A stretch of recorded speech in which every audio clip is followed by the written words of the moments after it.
Welcome to the Purpose-Based Retirement with certified financial planner Casey Weed. Casey is the president of Howard Bailey Financial. Whatever risk you face during your retirement years, we've got a plan. A published author and radio host. It's not how much we make during the good times, it's how much we keep during those really bad times. His advocacy for retirees and pre-retirees has made him a sought-after speaker and trusted financial leader. And putting a real plan together. This is the Purpose-Based Retirement. Good to see you again. I am Lee Kelso here with Casey Weed and Marshall Johnson, certified financial planners with Howard Bailey Financial. And we're going to start the program by asking you to think back a little bit to advice from your mom. You know, all those sayings you grew up with, they were pretty annoying at the time. Well, Casey's going to show you how those sayings fit into the financial world and prove that your mom was on the money.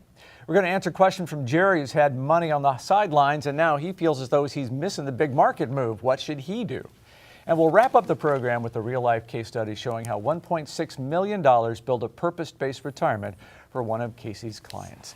So Casey, this sounds like we're going to have some fun here with these sayings from Mom. I'll bet you're like my household. You heard these all the time. I did, and now I see that I'm starting to use them on our kids. And so there was a lot of truth to these things. And as I started hearing these things come out of my mouth, I was talking to Marshall, and I said, a lot of these things really apply to what we're doing day in and day out. These are lessons for life, and life lessons can typically be applied as financial lessons, especially when we talk about the most important part of your financial life, which is retirement. Well, I'll play the role of mom and deliver the line, and then you tell me how it applies. So, don't run with sharp objects. Yeah, you've got to be careful with that, right? Yeah, it was usually scissors. And I think when I first got my first place, I grabbed some scissors. I opened up the doors, I turned the air down. It was 80 degrees out, and I ran around with scissors, and it was a great time until I got the air conditioning bill, right? Yeah. But I think there becomes a time when we start to realize that there are dangerous things that we are carrying around. A lot of those dangerous things can be carried around in your portfolio, and often it's your own fault if you don't pay attention to what you're doing with those. And when I think of this, I think of the latest hot stock tip. We get that latest, think back if you remember the SDI days back 20 years ago. Think about the stocks that you bought maybe in the 90s and what happened during 2001, 2002, 2003 to those equities, and think about what that would do to your retirement today if you were investing much the same way. We see this all the time with people that we work with that'll come in and say, I just want to manage this portion of my portfolio and trade some stocks. And then we get together and we do those reviews. And I know I just saw one the other day where it said, client manage, client manage, client manager, trying to self-manage a number of different portfolios. And there was one down 70%, one down almost 100%, one down 20%, one up 35%. But overall, in a very positive market year to date, they've been losing money. And where have they been getting their tips? They've been getting a newsletter that they read periodically, and they've been watching TV too much. And they're taking those tips, and you have to realize that the people that are giving you those tips aren't giving you those tips to make you more money.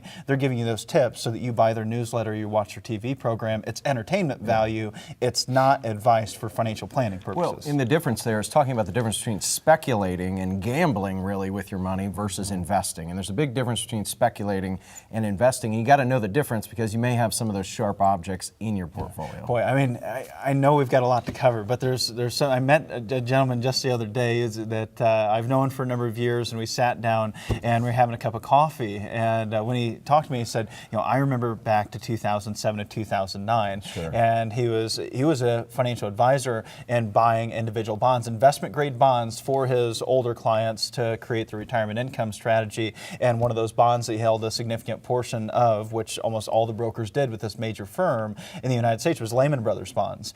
And on Friday, they got together. Everybody had an offer for pennies on the dollar to get out of those bonds, and then they got on the phone call, with Lehman's on there, along with the brokerage house, saying, "Hey, everybody's fine. Don't sell anything today. Don't take the offer for 60 cents or 70 cents, whatever it was." And they filed bankruptcy over the weekend. So you may think that that's the best tip ever. Your broker might think that that's the best tip ever because that's what they've been told. But whenever we buy individual stocks and individual bonds or even ETFs or mutual funds, we're taking risks. We are gambling. We have to understand that. Don't run with mutual bonds, right? Yeah. Okay, so look both ways before you cross the street. That's one that we all heard a million times. How does that apply in our financial world? Yeah, well, in the financial world, we have to look both at not just investing, which is typically what we've been trained to do and what your financial advisor's been trained to do. They're typically just brokers. They're there to sell you investments and get you more returns, but it's ultimately how much you keep of that return, right? The 10-40 is the heartbeat of your financial life. I don't care if you increase my return by 1 or 2% a year.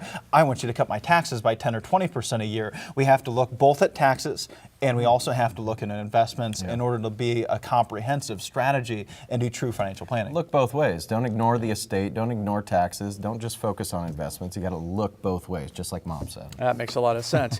Always wear clean underwear in case you're in an accident. This one I want to find out. Yeah, well, I think it applies to the financial world where we have a backup plan, right? Yeah. So most individuals, as you've been doing your working years, you've just been putting money in your 401k year after year. It goes into mutual funds, it goes into stocks. You've just been investing in the market. You see the market go down 20%, up 20%. You've done very well over the last 15 to 20 years. However, now you need income. What's your plan if the market drops next year? If you see a 30% loss over the next 12 months, where are you going to get your income from? So we need to make sure that we have a backup plan. That's the clean underwear, right? Yeah, nobody thought they were going to get in a car accident, right? Exactly. But when you're thinking about it, you want to protect yourself if you're wrong. Right? Exactly. Long-term care is a great part of that. 70% of those age 65 and older will need some form of long-term care. Only 35% of individuals that buy long-term care policies will get to use those things. However, that's a lot higher than your car insurance or your homeowner's insurance. Sure. Yeah, and that means that we need to have protection for those things because inevitably they will occur. We just want to be prepared. Yeah, it's a lot more important when you think about than being embarrassed by the ambulance crew, right? If you're not wearing clean underwear when it comes to your portfolio. Okay, if everyone jumped off the cliff, would you go too? Yeah, I heard that one a lot. I mean, that takes us back to peer pressure, right? And I think we see a lot of families that come into the office and they say, well, my brother-in-law is up 15% on his portfolio, or my sister-in-law told me that she got out of the market altogether. Don't follow the herd. Don't succumb to the peer pressure. They may be in a completely different situation than you. They may be able to handle more risk or less risk than you. So you need to know that your concerns are for you only. Don't listen to the herd. I think it's all about following the herd to me, and following the herd is what most people are doing today. We're seeing a market that's reaching nosebleed levels. We're seeing market valuations that make this the second or third most expensive market in history, depending on which valuation indicator that you use, whether that's price to earnings ratios, a CAPE ratio. There's a lot of different ways, a Warren Buffett indicator. There's a number of different ways we can value this market, and it's obviously overvalued by nearly every single indicator that's out there today. So let's exercise caution and not just follow the herd and say, hey, there's no end in sight. Now this is euphoria. We have to make sure we're exercising caution in this type of market, especially if we don't have 20 years like you did maybe when you're in your 30s or 40s. Okay, let's keep these brief so we can get all the way through them. Don't talk to strangers. Yeah, Casey hit it on the head earlier when he talked about newsletters, the talking heads on TV. Don't listen to the strangers. Listen to your financial planner, the person that's helping you create a custom plan to you. Exactly, and that's what I'm saying. When you don't talk to strangers, I think, to me, that is talking to someone that just wants to show you how to do a Social Security strategy, or just wants to do your tax planning, or just wants to do your investing. I think it's more than that. It's about having someone that really cares about the big picture to take a look at all those different angles so you can get truly personalized advice from someone that really knows you, not just a stranger that knows one or two important data points. There's so much that has to go into this. You either need to do it or get off the pot. And I think you know what I mean there, right? We need to take massive action. We have to do something. We have to get out there and we have to start doing our planning. And not just start doing our planning, but go ahead and retire. I've seen far too many individuals that never sat down. I've got a gentleman that recently is stepping into retirement, and he could have retired 10 years ago, but he didn't know that he could have retired. He was making a lot of money. He said, well, I just need to save more, save more, save more, doing something that he hated doing every single day. Now we've showed him how he could retire. Could have done it earlier, but now he's doing everything that he wanted to do. And had he continued to wait, then he wouldn't be in the place that he wants to be. And that's retirement, living the dream that he wanted to live.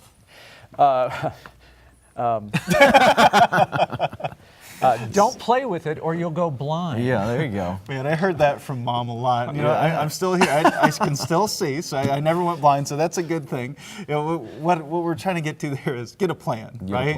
You know, sit down and get a plan. If you have a plan, what we see is we see far too many individuals that have 3, 4 different financial advisors, and they're always looking for something better. We're always looking for the next return or the next best investment, and it's about more. If we have a plan, if we have consolidated, worked with one advisor who's looked at the big picture, now we don't have to jump around because now we know what this asset's supposed to do, what that asset's supposed to do, what this investment's supposed to do, and we're on the right track, and we've got a barometer to know we're on the right track, so we don't have to continually jump from one investment to the next. Playing with stocks, you don't have to be buying and selling and buying and selling. That's not a financial the plan, answer. and that is how people get burnt. And go blind, really. And go blind. So there you go. You never knew your mom was such a financial wizard, did you, huh? All right. Well, let's move ahead. We have an offer for the next 10 people who call right now. We're going to offer you a complimentary financial review, your entire financial and retirement plan, and education about your money is what you'll receive. So you really can make the best decisions for yourself moving forward. So for the next 10 callers, Casey and the team will make some time on the calendar, visit with you, and give you your very own purpose-based retirement. We have questions from callers coming up next. Stay with us. Hi, I'm a certified financial planner professional. I believe the bar for entry into the financial industry is far too low. You and your hard-earned money deserve better. With a CFP professional, you can have the confidence you are working with an advisor who has met not only rigorous education and experience requirements, but also is held to the highest ethical and professional standards in the industry, resulting in better methods that will address the financial challenges you will face in retirement. If you'd like to see how a CFP professional can serve you, give us a call. Ready to maximize your retirement strategy? Register to attend the Purpose-Based Retirement Live with Casey Weed. Call our office at 866-482-9559 or visit www.howardbailey.com to register now. We are going to be answering questions from viewers, and Donna is up first. Donna, go right ahead. Hi, this is Donna. My question is, why do you have to pay taxes on Social Security? I thought that Social Security was already taxed. Well, Donna, Social Security was not always taxable, so it's a great question, but things changed in the 80s, right, Casey? Yeah, eventually most people, many of individuals have to pay taxes on their Social Security. Not everybody. About 35% of those receiving Social Security benefits are actually paying taxes on those Social Security benefits, and there's typically something you can do about it. But up to 85% of your benefits can ultimately be taxable when you're in retirement. This is what's known as a Social Security tax torpedo. With one additional dollar of earnings, or with one required minimum distribution, or a distribution from your IRA, or working just a little bit more when you're over full retirement age, another dollar of additional taxable income can make previous dollars that were tax-free in Social Security now taxable, up to 85% of those dollars. I've seen individuals that if they just earn one more dollar, they're effectively paying 33 to 40% in taxes on that additional dollar of earnings, because now they've got Social Security that was tax-free that now they're going to have to pay taxes on. And so we want to pay attention to our tax planning before we get to retirement so that you can actually do something about it. And there's things that you can do today, Roth conversions, Roth IRA conversions, just figuring out a way to get those dollars that are currently tax deferred, or taxable for that matter, that you get a 1099 on every year, and putting them someplace that gives you tax advantage growth. That could be tax-free, could be tax deferred, someplace that it's not going to affect your Social Security benefits once you actually get to that point where you turn on that Social Security.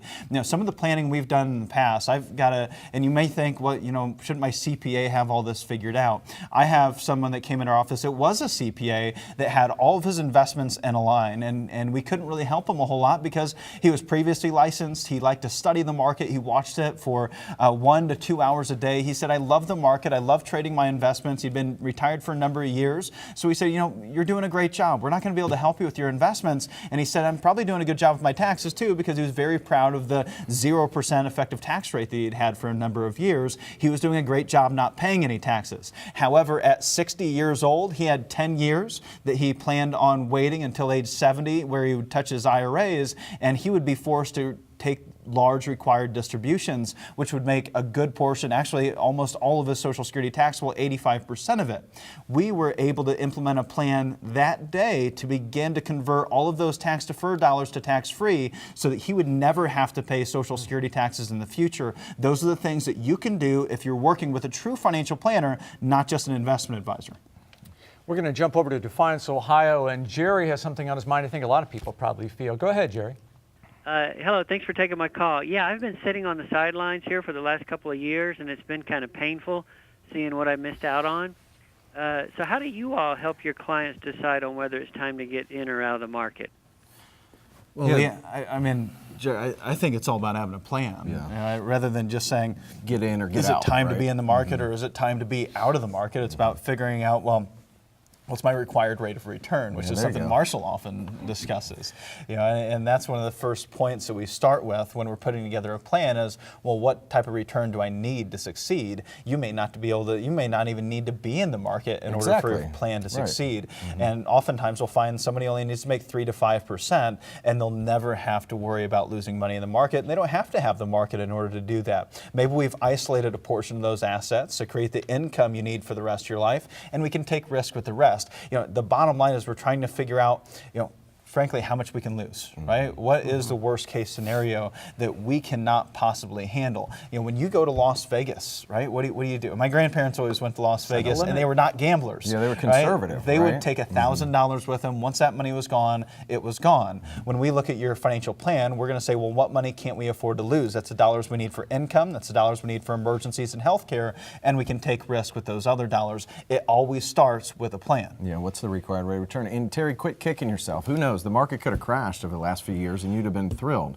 So understand what you need, build a plan around that. Don't waste energy thinking about the past, focus on the future. We can't predict what's going to happen over the next 10 to 20 years. We can say, yes, market valuations are at all-time highs. We're in the second, third most expensive market in history, but that doesn't, we're at the same level now and we were in the 90s, and we saw the market again double in value over the following 10 years. And that is something that's really concerning for people that are just sitting in cash today waiting for the market to crash, because what if it doesn't? This is an unknown territory that we're in, just like the 90s. We had the internet. We never had internet. We had baby boomers. We never had baby boomers. We never had those demographics. We never had that technology. Today, we've got trillions of dollars that banks have printed off, central banks around the entire world have printed, that have been injected into the financial system. What's that going to do the next 10 years? I don't know. That's why we plan.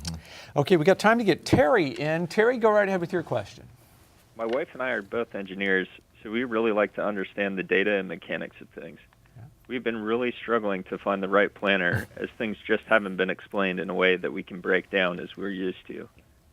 How do you work with these types of personalities when the planning is relatively complex? Well, the first thing I do is I turn them over to Casey. So, talk about a financial engineer. Talk about spreadsheets. We can get crazy here. Well, and I often say I'm an engineer stuck in a financial planner's body, because I would rather be sitting down, digging into the numbers, putting together spreadsheets, looking at different financial planning software, really digging into things, reading and understanding things, and spending a lot of time explaining those, because it's fun for me. I think the problem with the financial world is today that it's mostly about getting that next sale, getting the next person closed that walks in the door, and doing it as quickly as possible, when in reality what you just need to do is you need to find somebody that has a well-established practice that doesn't, frankly, need the business. It can sit down and say, hey, I love what I do. Let's have fun with this. Let's go through. And if this takes 5 meetings, 6 meetings, I've got an engineer that took me 8 meetings before we finally ended up working together. I've got another couple we just ended up implementing a plan after 6 meetings. We spent dozens of hours together, and now those are my best clients, the best families I work with, because they can't wait to go out there and share with everybody what nobody else was willing to do. Because you're willing to dig into the details and talk about pros, cons, and everything that's involved. You have to find a like-minded individual, frankly. And Casey is indeed a math nerd, so take that with you on the way out. We have an offer for you for the next 10 people who call right now. It's a complimentary financial review of your entire financial and retirement plan, an opportunity to get an education about your money so that you can make the best decisions for yourself moving forward. So for the next 10 callers, Casey and his team will make time on the calendar, sit down, visit with you, and give you your very own purpose-based retirement. How much are Social Security benefits expected to be reduced in 2034? That is our question of the day. We have some choices on the screen. How much of a hit are you expected to take? We'll have the answer coming back. You may have a purpose for your retirement, but have you repurposed your assets to help you achieve your dreams?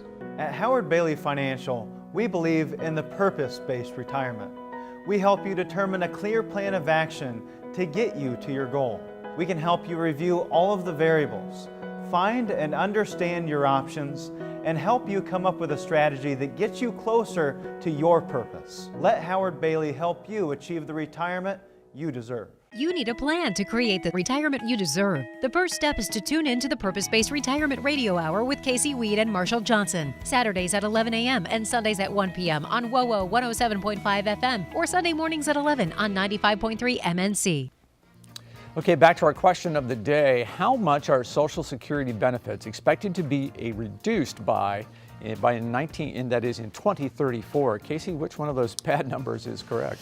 Unfortunately, that answer is C. If Congress fails to act, then current and future retirees will see their Social Security benefits reduced by 23% in the year 2034. That's not too far away from here, and it might be time for you to start planning. I hope that this doesn't happen. I can't believe that we would see a dramatic reduction, such as retirees, the average retiree losing a quarter of their Social Security benefits. We've got about 60% of individuals that are retired and drawing on benefits. They utilize Social Security as a primary source of their retirement income. With a 25% reduction, not only would we see a dramatic change in what those retirees would be able to sustain, we would see a dramatic change in our overall economy. However, the thing is, we can't control what Congress does. I'm sure there will be a solution reached at some point in the future. We just don't know what that solution is going to be. It's either going to be a reduction in benefits and increase in taxes somewhere, or probably a combination of the two. You can do your tax planning today to begin to reduce what your future taxes might be if they make tax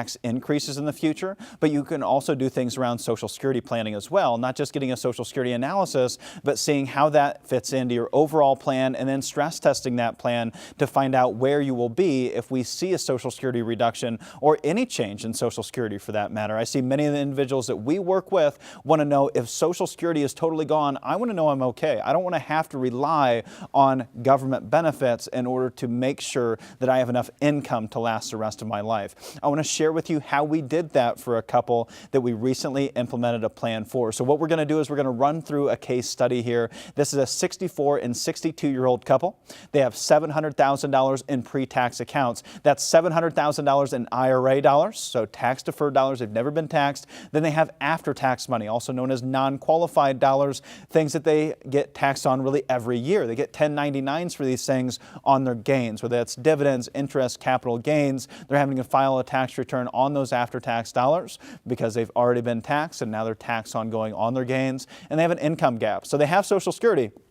However, they'd like to have $40,000 a year. And they said on $40,000 a year, we know we would always be okay, especially if we had a backup plan for Social Security, which we do. But what we wanted to do is we wanted to first solve for that $40,000 a year, after which we took care of their emergency fund. And that's how we set up a purpose-based retirement plan. We start with liquidity. So we established that emergency fund. Then we put income plan together. If we don't have income, we don't have retirement. We're really looking at this from the most important aspects that we have to take care of and what we can control to more defensive aspects of our planning that comes to growth and inflation dollars as well as estate dollars. What's going to be left over is the last thing that we're concerned about, making sure that Uncle Sam gets disinherited, as well as we do our long-term care planning, home health care, assisted living, nursing home, to ensure that there's still dollars left over that can be ultimately passed on. For this couple, we started with liquidity planning. So we typically want to have 6 to 12 months of our expenses someplace liquid in case we have an emergency. We need to put a new roof on the house, the car breaks down, maybe the grandkids have some trouble. Here's a place we can go for that extra cash. You know, and they've done a study here recently that it isn't how much money that somebody actually has saved for retirement or how many dollars they have in their bank account, how big their income is for that matter. The number one factor to financial happiness is having cash on hand. And that's been proven. And this is one of the reasons we find this to be such an important aspect of of retirement planning is because when we build a purpose-based retirement, our number one goal is to ensure that you're going to enjoy your retirement and be able to do the things you want to do when you want to do them without any concern. That comes with income planning as well. So step 2, we needed to establish an income strategy. We set aside those IRA dollars because what was the IRA for? The IRA is not an emergency fund. The IRA is not meant to be there for any other reason other than to recreate the pre-retirement income that you had. It's there to replace what was once pensions. We set aside $400,000 to secure 10 years worth of retirement income, and we set aside $300,000 that we could let grow for 10 years so that we could use it for a protected income strategy moving forward, securing $40,000 a year for the rest of their life, regardless of what happened in the stock market. That's what they were looking for. You don't have to have a guaranteed income strategy. However, for them, they said, we want to know that we never have to watch what goes on in the stock market ever again, and we can spend with confidence. They knew that we're going to have some restrictions with those dollars. They weren't going to grow as well, but they said that's okay because we have other dollars left over. For instance, we had $300,000 we set aside for long-term inflation protection. We set aside $200,000 in dividend equity income. Increasing dividend equities have been the best place to outpace inflation over the last 100 years. We also set aside $100,000 in more inflationary assets that could be more defensive, and this would be investing directly in things such as commodities and currencies and international equities as well. Then we had the dollars that were left over. So we took care of their emergencies, we took care of their income plan, we took care of their inflation dollars, and now we had $600,000 left over. We said, what are you ever going to use those dollars for? They said, well, potentially long-term care, health care, or we leave them behind to our heirs. So let's best position them for those things, and we don't want to pay taxes on them in the meantime. We set aside $400,000 in a hybrid long-term care policy, meaning that now they had $800,000 of that deposit. Now $400 turned into $800 for home health care, assisted living, nursing home care. So they had long-term care benefits, and if they never used them, that $800,000 passed on tax-free to their heirs in the way of a death benefit. They had $200,000 left over.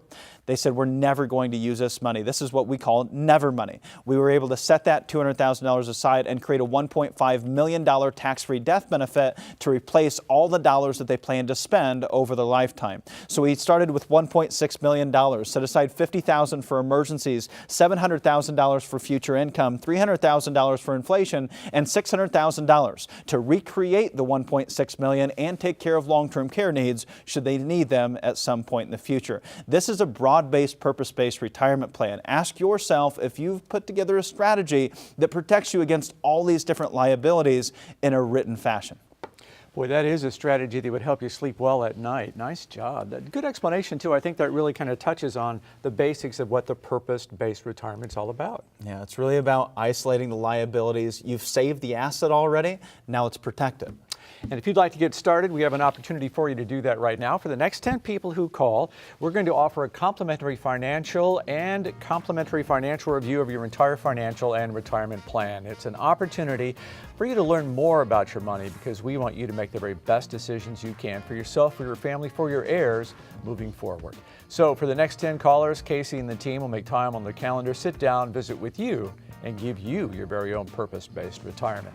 If you'd like to learn more about Casey's theories, philosophies, and practices, you can always get a copy of his books. You can do that at the Purpose-Based Retirement, and there's more information at howardbailey.com.